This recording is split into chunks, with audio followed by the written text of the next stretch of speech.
you feel when somebody's gone? My name is Teresa Weekly, and this is Unashamed. This is a journey that is uncomfortable for me, but I obviously think it's important, which is why I'm here. They say there's no growth without discomfort, and I really don't want to get stuck in this rut of constantly questioning, wishing to change the past. And maybe this is something that you've dealt with. Maybe you're stuck in a similar pattern. If so, I would love to hear from you, and I'll get into how to reach out to me later in this episode. If you're still stuck in that rut, then I hope that this will help you. There are a few things that you should know about me. My mom had 4 girls. We did not have what most would consider an easy childhood. Our parents divorced early on. They fought over us a lot, and we switched school districts frequently. We relied on welfare at different points in our life. There was an author, William Arthur Ward, who said that adversity causes some men to break and others to break records. I personally think that most people fall somewhere in the middle, but my sister did not. It broke her.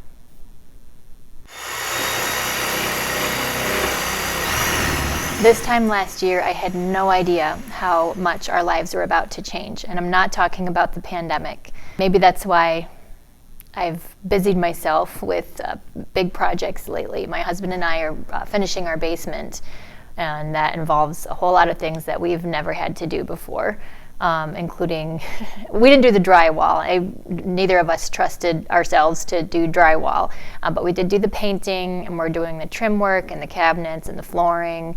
Bought a new miter saw and have watched a million videos on how to get that perfect 45-degree cut. I'm sure there's going to be a lot of mistakes, and I know it's not going to be perfect, but it has been a good distraction from this anniversary that's looming over our heads. On a Tuesday night, January 28th, 2020, I was leaving from seeing the Broadway show Hamilton in downtown Grand Rapids, and I was on my way home, and I got a call from one of my sisters. And she had barely said the words hello when I asked, "Is she gone?" And the answer was yes, Tara was gone. It's easy to cry. Tara was our oldest sister. Her biological dad kidnapped her when she was a toddler, took her to California. My mom hired a detective to track her down, and my dad legally adopted her when they were married a few years later. Then after having 3 more girls, my parents divorced. There was a lot of changing homes, a lot of changing schools. Tara was just old enough for it to really affect her more than it did the rest of us. You'd never know how insecure she was if you met her. She was confident. She seemed so confident. She seemed ready to take on anyone who dared to challenge her. I was scared to confront her about anything until I was at least 30. She was also really smart and really caring, and all of that ended up being a dangerous and strange combination for her.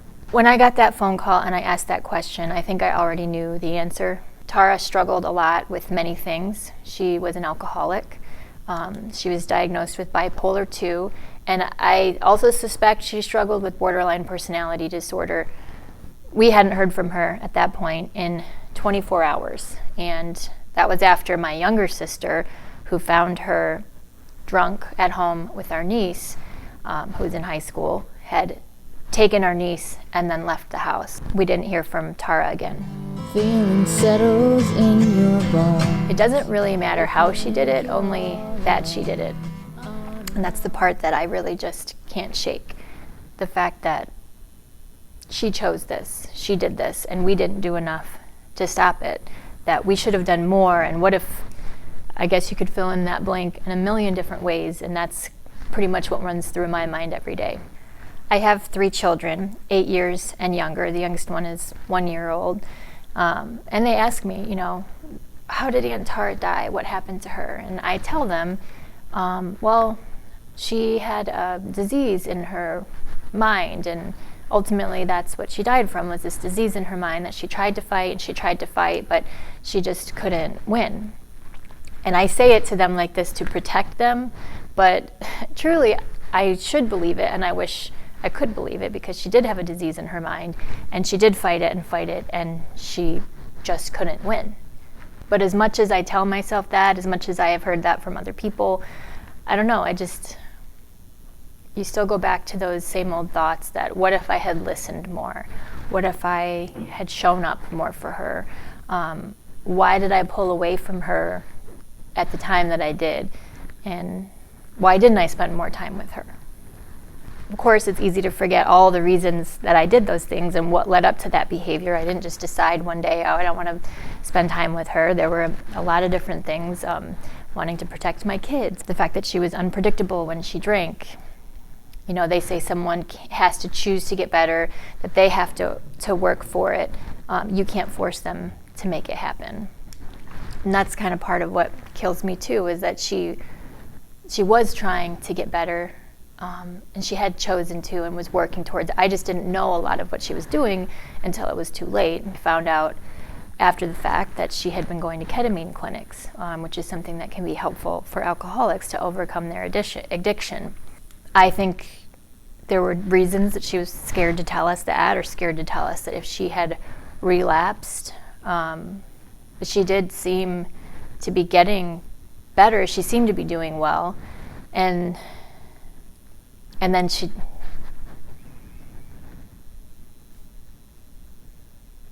I guess I've heard that for heroin addicts who relapse after being clean, it's more dangerous for them in terms of what could happen if they overdose. And I guess I never thought about how that could affect someone who's an alcoholic.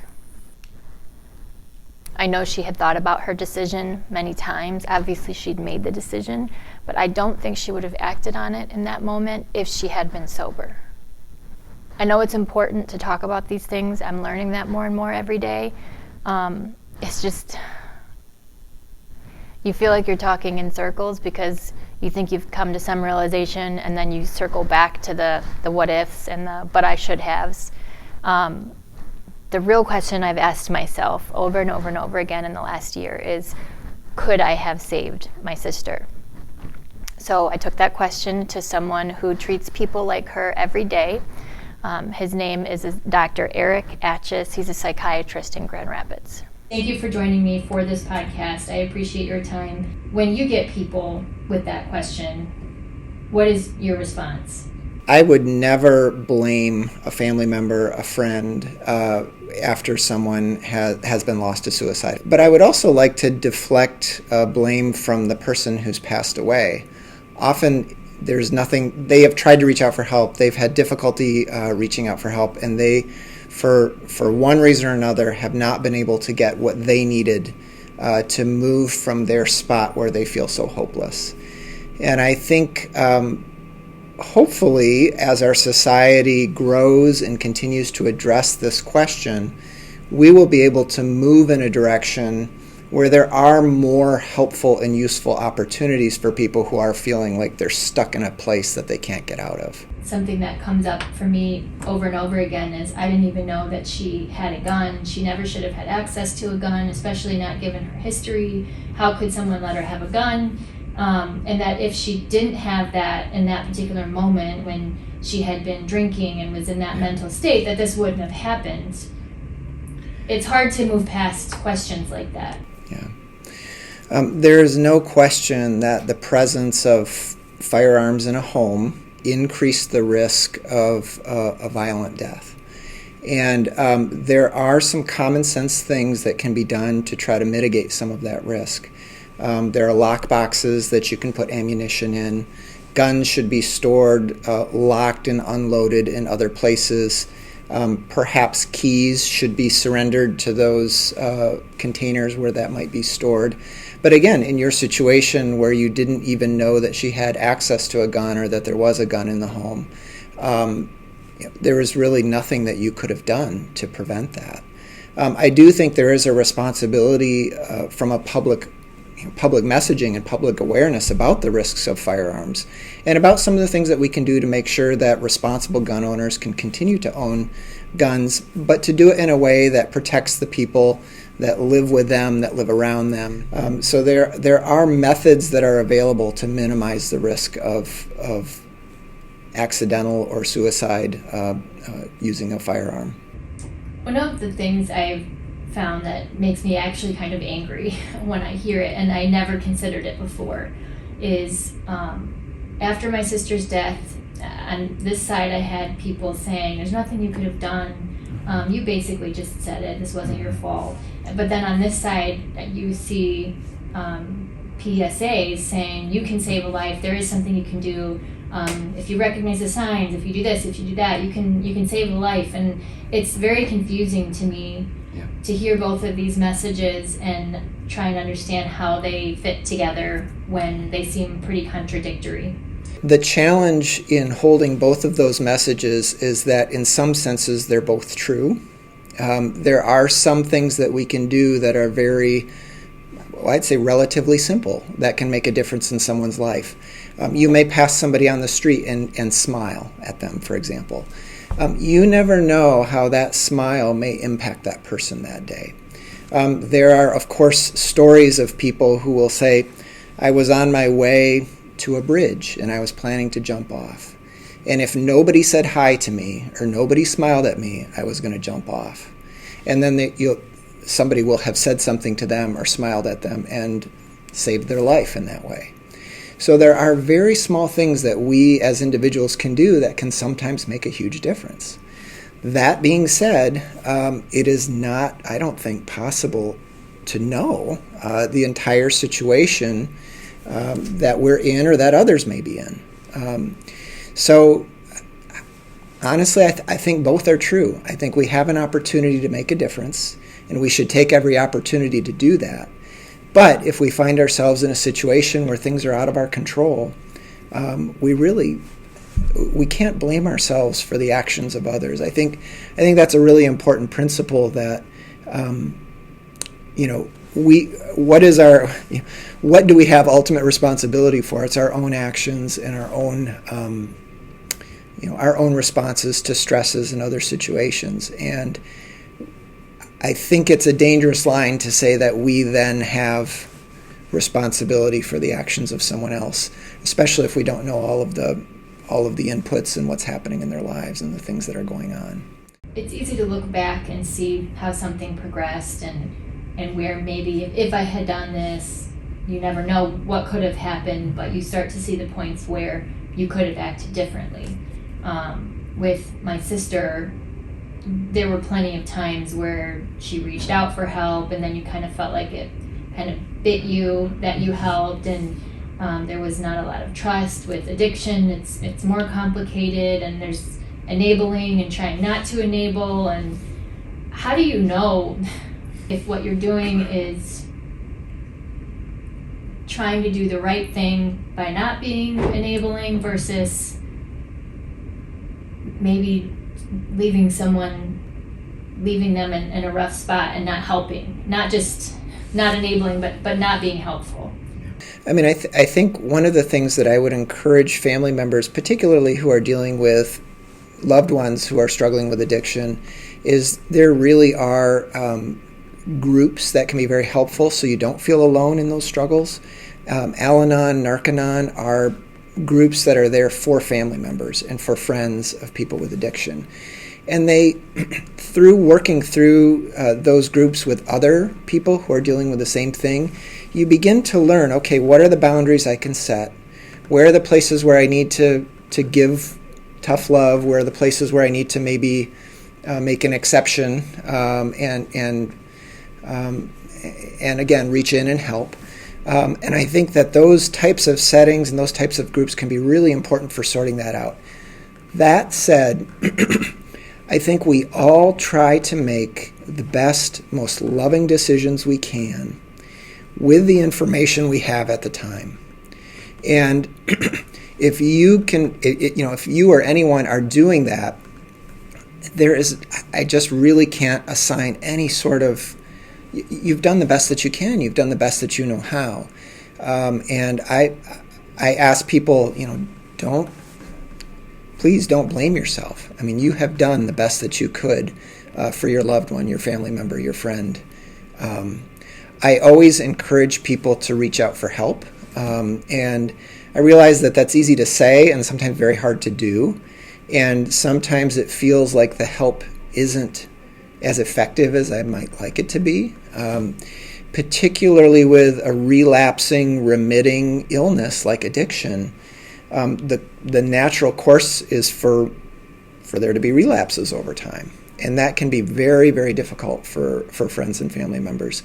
You'd like to think, okay, I took you to help. You even went to a rehab facility. You should be better now. And that's just not the reality of how addiction works most of the time.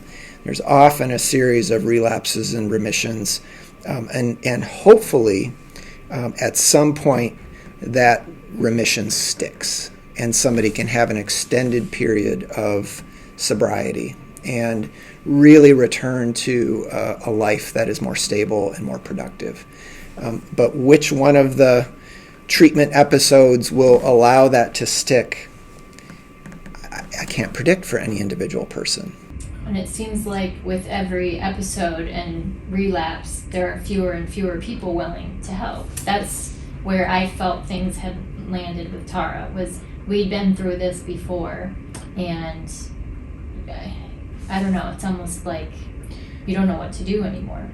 That's absolutely, you are not alone in that story. That is the story we hear from family member, friends, everybody who's tried to love somebody who's struggling with addiction. That is a story that is almost universal. I mean, unfortunately, the addiction leads them to do things they might not otherwise do, and they end up hurting people and burning bridges. And that is an incredibly powerful and damaging consequence of the addiction and of the illness. And it's no fault of yours. I mean, if somebody was taking advantage of me once and then twice, at some point you have to say, I can't do this anymore. I have to set a boundary because it's not good for me. It's not good for my family. I can't do that. So I think one of the things that can happen through Al-Anon, through Narconon, some of those programs, is that you develop healthy boundaries that are appropriate, and always yet saying to the person, we still love you, but I can't have you over at my house if you're going to be drinking, or I can't have you over at my house around my kids if you're going to be using drugs. So there's, there are appropriate boundaries, and yet still saying to the person, let's try to get you help. Let's get you feeling well again. How can I do that? Is the grieving process different when you've lost someone to suicide than when you've lost someone to another kind of illness or an accident? I think so, in part because of the stigma around mental health issues, the stigma around addiction. It's not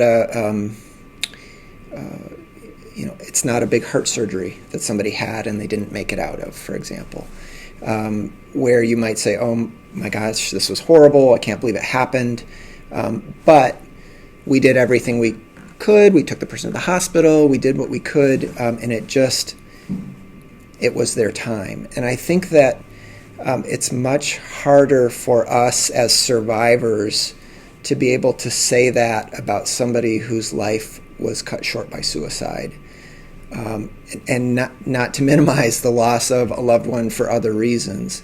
But I think there is a psychological component, perhaps, to a death by suicide that there may not be quite as much with some other well, even from a religious standpoint, you might be able to say, despite the grief that you're feeling, well, this was, God decided that it was their time, and you don't, in most religious organizations, that's not something that you would say about someone who, in a lot of people's minds, made this decision for themselves.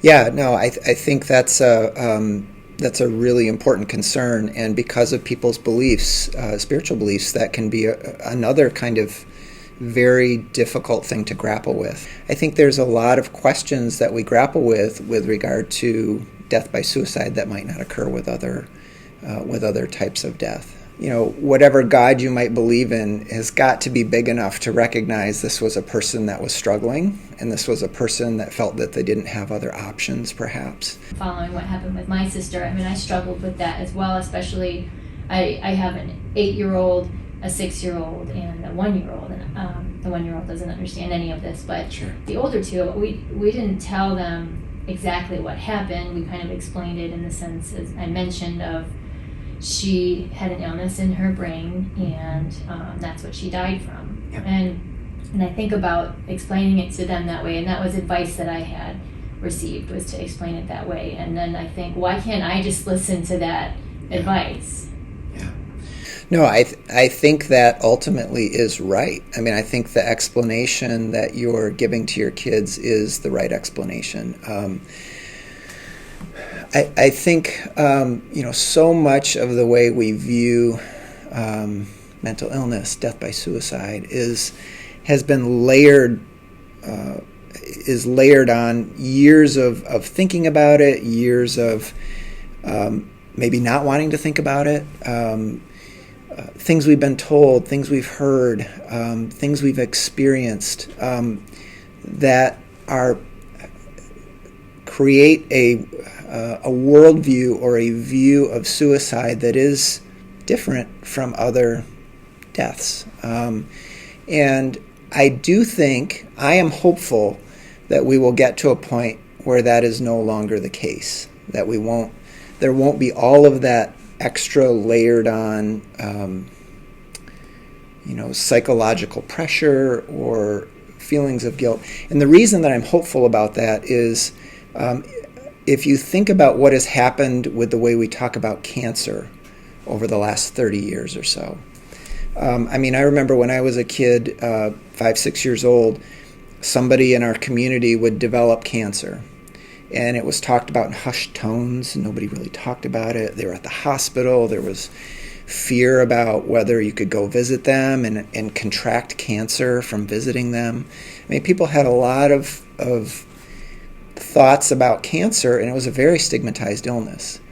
And when you fast forward to today, I don't know of anybody who thinks about cancer that way. We've been able to through science and education have a better understanding of what happens in cancerous illnesses, and we don't blame people for them. We're not afraid of them. We're not afraid to visit them in the hospital. In fact, we now pour out empathy and support for people who have cancer. And my hope is that we'll be able to turn that same corner when it comes to mental health conditions, addiction, that we'll be able to reach out to people with empathy and with hope, and to provide treatment, support, better treatments tomorrow than we have today. I'm a researcher. I hope we can do better tomorrow than we do today to help people. Maybe that's helpful in thinking about answering that question then, is could I have done anything?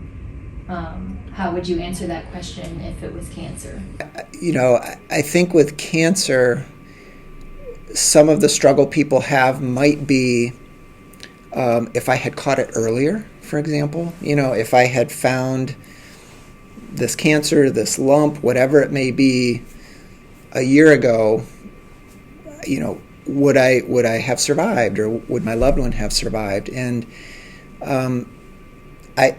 we keep moving. Medicine keeps marching forward to try to detect things like cancer sooner and earlier, so that we can have better treatment options and make a difference in people's lives and save them from a bad outcome.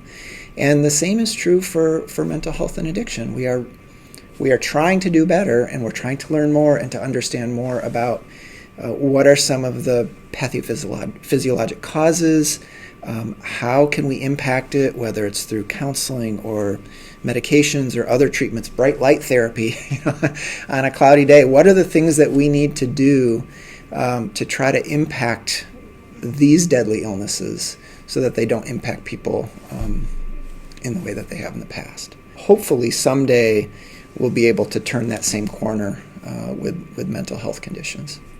Dr. Eric Atchis, thank you so much for talking to me about this today. You're very welcome. Thanks for having me. I will still probably go back and forth wondering if I could have done something to save Tara, or why I didn't. But obviously, the only reason I know now what I should have done is because of what had happened, and if she was still here. Anyway, I hope that more days than not I reach the conclusion that Dr. Atchis is right. The other thing I wonder every day is what she must have been thinking, what must have been going through her head for her to make that decision. And when a person does make that decision and then acts on it, is there ever a point where they wish they hadn't? Is there ever something that you can do to stop them in that moment? And I'll be talking with a woman who did make that decision and acted on it years ago, but has survived to tell that story and help others understand. My conversation with her is coming up in the next episode of Unashamed. You'll find information on how to reach out to me if you have a story you'd like to share or you want to connect because you're going through something similar. That information, along with resources that Dr. Atchis discussed, are listed in the details of this episode. If you or someone you know is feeling depressed, if you're feeling like life just isn't worth living, know that there is help. There is help out there, and your loved ones will not be better off without you, no matter what you think. You should call 1-800-273-2255. Things always get better with time.